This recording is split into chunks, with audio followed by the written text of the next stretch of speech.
Good to see you. We hadn't really talked since the last game, so just with some of our performances, we thought Dan Feeney and Dimitri Camille, Dan didn't have a lot of players, was playing really strong. We'll see what his situation is this week. Just doctors letting him go if he does. But Dimitri also played well up front in the offensive performances. Divine Redding, Mike Majette, both a lot of yards after contact, both good rushing performances. Divine 110, Majette 6 for 57.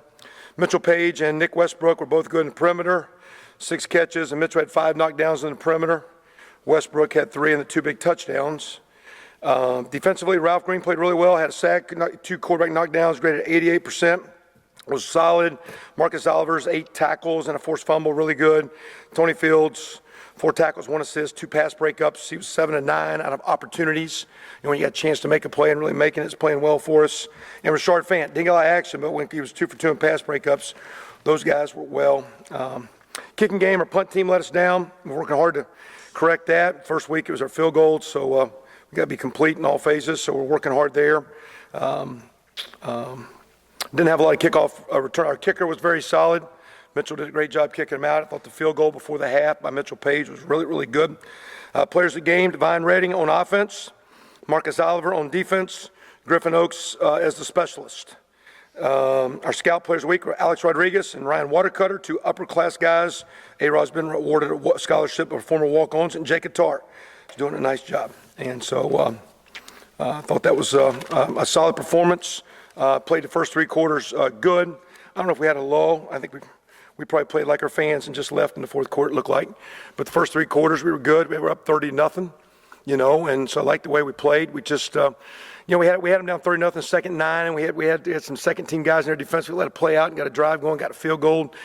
Offense, we were trying to slow it down and got a little bit out of rhythm, and kept put us back on the field. The block punt definitely hurt us. Never felt threatened. I read some of the comments. Everybody thought it was like Rutgers. I didn't think it was like Rutgers because Rutgers, we didn't stop them. These guys didn't score but 1 touchdown, so I kind of felt like we were in control of the game. And I just would have been nice to have been cleaner, and not necessarily take the foot off the gas, but just clean up the offense a little bit. Defense, a little bit more of a killer instinct. But I really had a lot of respect for Ball State coming in there.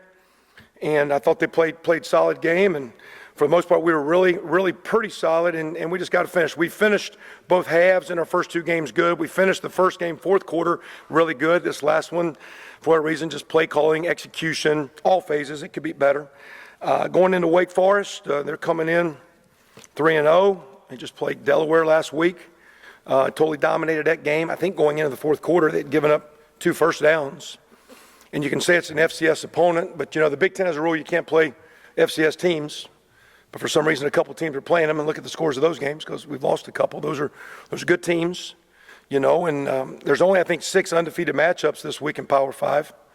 And the reason being is a lot of Power 5 teams aren't taking care of winning games you're supposed to win. There's been some crossovers and some good teams playing good teams, but you look, I think it's Florida, Georgia, and A&M, Arkansas, and Michigan State, Wisconsin. Us and Wake. So you're playing a team that when you've won 3 in a row, that team last week came in, was averaging 330 yards a game rushing. They held them to about 40. Totally shut them down in the run game. They're running the ball very, very well. They just had an injury at quarterback, but they had that last year. Last year, their starting quarterback was knocked out against Wake Forest. Hinton came in, last play of the game. They're throwing it into the end zone.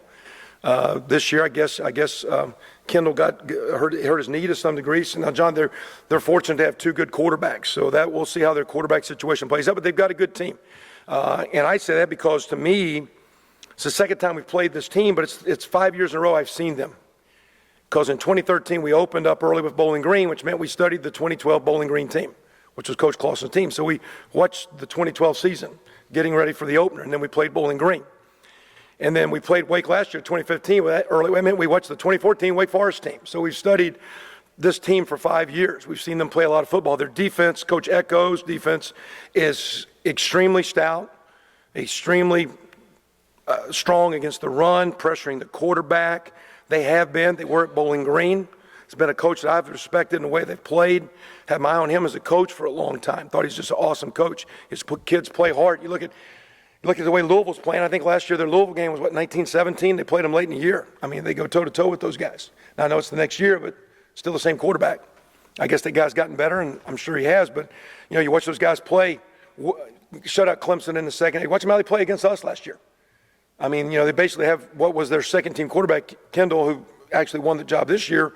But the last play of the game, they're throwing it in the end zone. So, again, a lot of respect for the team.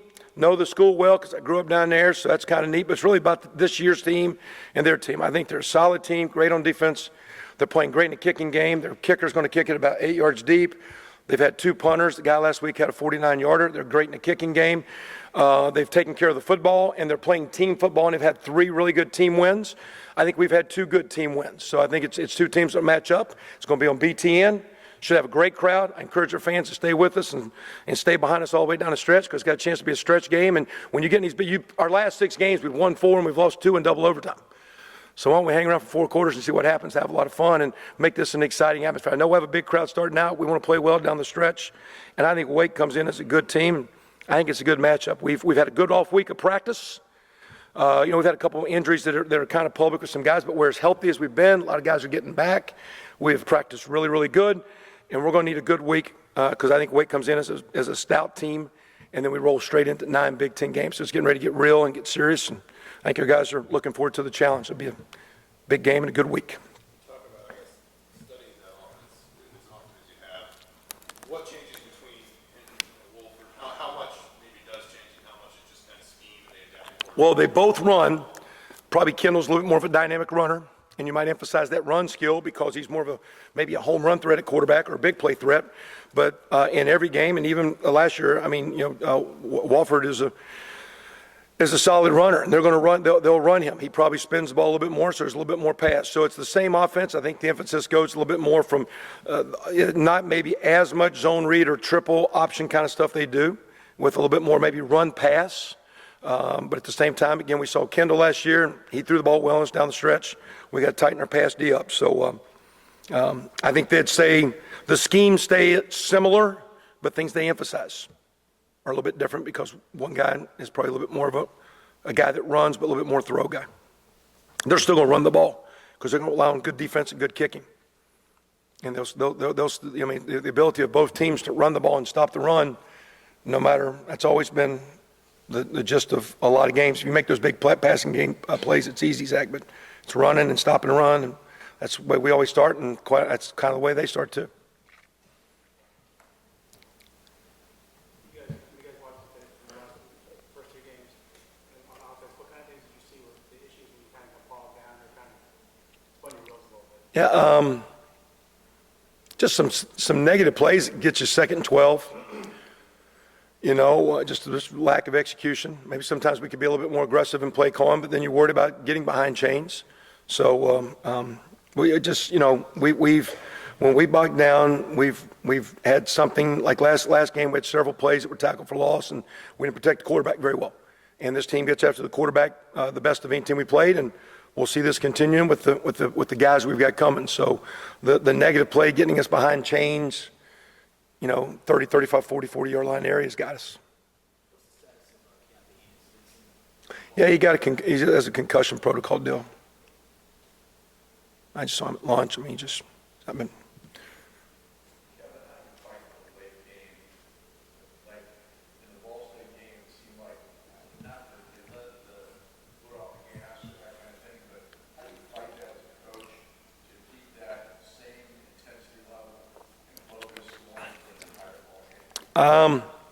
It's hard. That's why I don't know if they're upsets anymore, but just so much competitive balance in football. I mean, the game's played now where it's in space. College game, the clock stops so much, with the first downs and all the passes going to college. So it's a longer game, which just means there's more opportunities. And I don't know if there's been several scores of you're up 14, 17, 18, whatever, that you just got to keep playing. And, some kicking blunders that all of us can go through with onside and hands, and you get a turnover in the mix. So, I mean, to me, it's just no lead is safe. You're never out. Just keep playing. So you talk about it, but human nature. We've had some really good practice. One of our comment afterwards is, it's really hard to do what you're doing, which means just keep doing good. Because human nature, you relax. And so, we're talking to him about having a little bit more of a killer instinct. But first of all, you got to keep getting up. I mean, what if you're not? Just keep playing. It's never good, never bad. You got to keep playing. We showed a lot of plays. You saw a lot of it.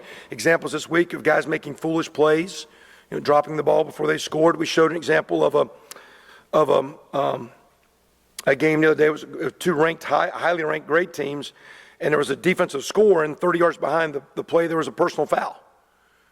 And with the personal foul, they took it on the kickoff, which means they kicked off from the 20. Well, the guy kicked it out of bounds, so now the ball was on the 50.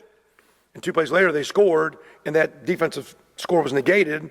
And next thing you know, the team that was behind was leading and went on to victory. And so, no lead safe. You got to play smart. You got to play hard. And, you got to finish. But I think because so many people are spreading it, the passing games are getting so good. Our game on these guys last year, it was kind of like the Ball State game last week. We weren't killing them, but we had a 14-point lead or 17-point lead, and we're playing solid.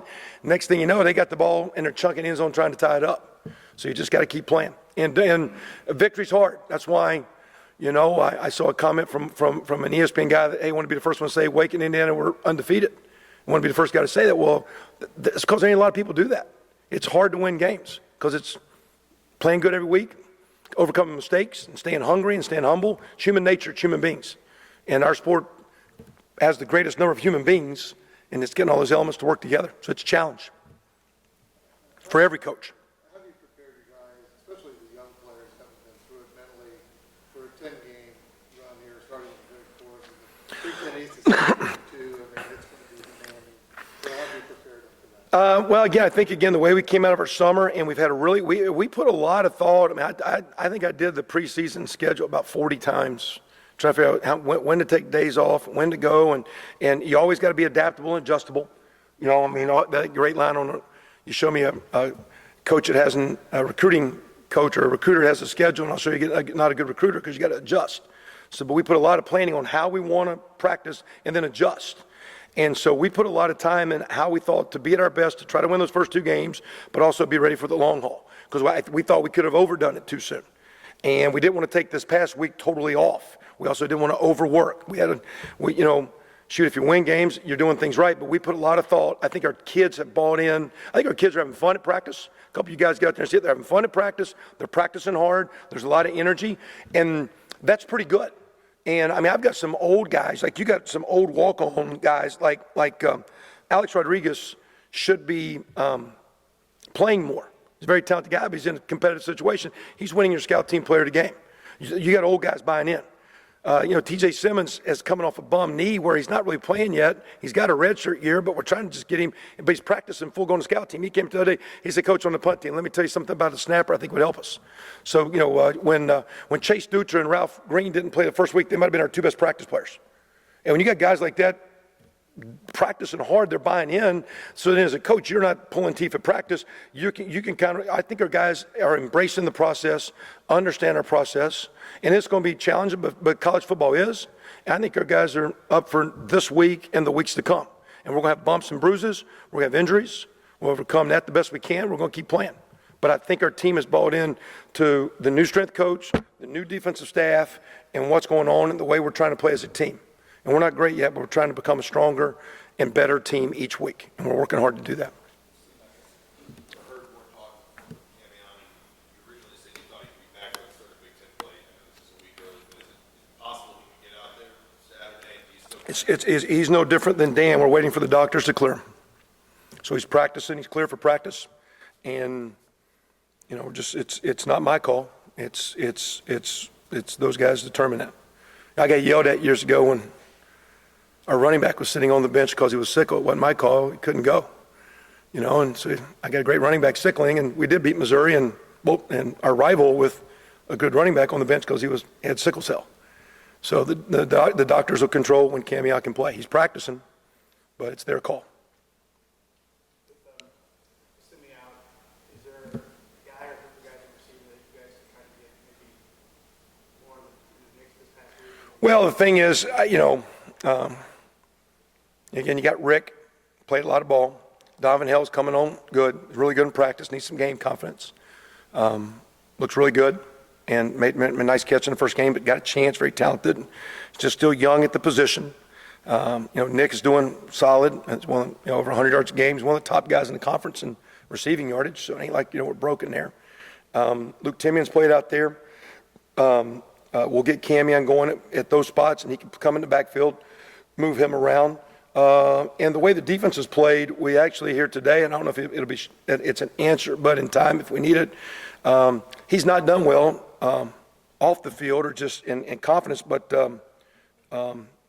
been very immature with some things, and it's done well on both sides of the ball. But we moved Leon Thornton back there today, but it's more for Leon than we need him at receiver. Like, it just, we went to defense, was doing well, but he's been a little bit moody and just needs to mature and grow up. And I said, hey, I don't need you at receiver, but you're not playing defense, so we'll see. Maybe that guy gets back in the mix. He was playing a year ago at receiver.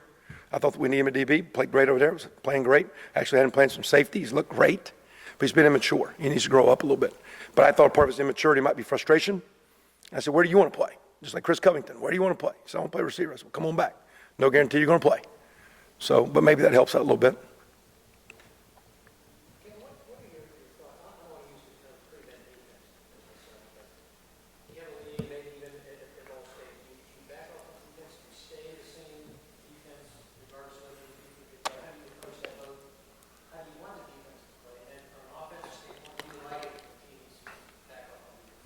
Well, I think, to me, what does back off mean? So you can still rush, and if you can always rush hard and create quarterback havoc with 3 or 4 rushers, then you don't stress your coverage out. If you can't, so the real deal is what can you do when you have a lead?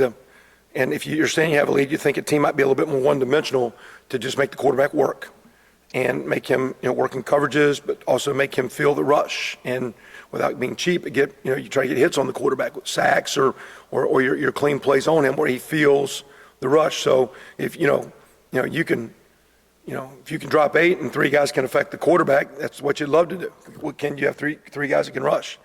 And if you're in a 4-man structure of deal, can those 4 guys, if the guy's patting, you just don't want the guy patting the ball. Because if they're patting the ball, sooner or later, guys want to come open, he's going to find a seam. And so it's just, and if you can't, then you got to start at it. But when you add home and you start bringing 5-man pressure or 6-man pressure, now you're playing man-to-man or you have seams in your defense. And that's the rub. So the deal is no matter what you're doing, you can't let off the pedal of trying to harass the quarterback. Who's that? You mentioned fan support a couple times already. How much does that kind of weigh on you, weigh on the guys? I mean, it's what it is.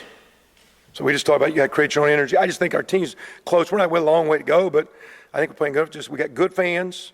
Those tailgates are still there. If you buy in a good enough cooler, the stuff will stay cold for you. Let's ride out the second half, man. Let's play ball. I mean, they're good kids. I mean, I'm not complaining about them, but the great thing about the home crowd is the energy of the fans. And just you love to have second half energy. And same time, the football team's got to create it on. The fans aren't going to cheer if you don't make plays. The more, I remember saying a long time ago as a coach, a guy said, you start waving towels. I go, if we'd make a play, they'd yell. And it wasn't here. It was another school. It was a great school. Like, hey, we'll just make plays. They'll start screaming. And so we're a part of that deal. But I think we slowly keep getting better. There's great competition. We have a great slate of games this year. Wake coming in and 5 Big Ten games. I just think, we got a beautiful stadium. Got a great setup around here, and just I think our team's working hard to be competitive. And I just, like Terry Hebner said years ago, fans help you win games, and love to have our fans come help us because I think together that's our house, and they're a part of us. It's not my house, it's not my team's house. That's our house. That's our fans' place. It's our place. You walk into Assembly Hall, there's an advantage. It's a real advantage. And I actually think this arena here is very loud. Our fans are very much on top of you. When I go through some of the places I've ever played that were loud, Marshall, Oklahoma State, some of those places that are small, that are right on top of you, you can feel the fans. And I hope our team will keep playing well, and we keep the momentum going. Our fans will embrace the energy of our team and ride out with us. Anything else? Jumping back to Senior real fast, I know you said it's kind of maybe one of those things that we might be able to come back till the end of the year with the ankle surgery. How do you balance that, I guess? What will go into the thought process of whether or not you try to get it back late in the year? Well, one is health. I mean, if he has, if it's, like that's the deal right now. It's like it's short-term and long-term health risk for anyone when you're coming off injury. That's what the doctor's looking at. Hey, short-term, where are you today and this week, and where are we long-term? Long-term the season, long-term your career, long-term your life. When they're looking at things, that's what those doctors are looking at now. And so it's one thing, you got a game coming up here in 5-6 days, but you have more games, you have a career, and you have a life. And this sport can be very demanding on you. So first thing you look at is just physical well-being. And then from there, I'd ask a serious question of, you got a redshirt year, are you a 5-year guy or not? You know? And if he thinks he's not a 5-year guy, but at the same time too, we could be talking about a moot point because maybe, the injury will be such that maybe it's not even till bowl time if you're bowl team. So we got a lot of work to do about that. But he's engaged in meetings. So is Jordan Fuchs. Jay Sean had his surgery. They're all doing well. And we always talk about all the hurt guys. We got a really hardworking, good-looking team out there that's going to have a really good challenge from a team that we respect. And hope we have a great crowd that's energetic, and trust our both teams are going to play well. It sets up for a good 10-game run for our team and for our fan base and for recruiting, and looking forward to it. I just got a break. But we still got to talk about hurt guys. But we still have a bunch of really good players that are going to try real hard to win. So, you guys good? Have a good one.